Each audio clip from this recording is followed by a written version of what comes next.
My Xterra has aftermarket headlights, but this will apply to pretty much, I would think, any H1 based bulb system where you have a clip that holds the bulb in place as opposed to just spinning it in and clicking it into place like a 9006 type bulb. So after some trial and error, I found the easiest way is to take this little piece off. It actually will rotate and it'll slide completely off, and that'll really help your install. In my case, I have kind of cheap aftermarket headlights, so I had to remove this whole piece to be able to get it to fit in correctly.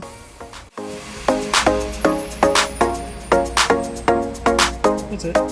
It's a little tough to see in here, working in tight quarters, but as you can see, the clip that holds the plastic base in place won't fit over the heat sink on the light, and it's kind of hard to bend it around and keep the clip in place, that sort of thing. And it may just be due to my generic headlights, but if you do run into this problem, simple fix: pull that collar off the H1 bulb and then fit it into place, clip it into place, and then you can just slide the new H1 LasFit LED bulb into place into that little collar, and it works like a charm.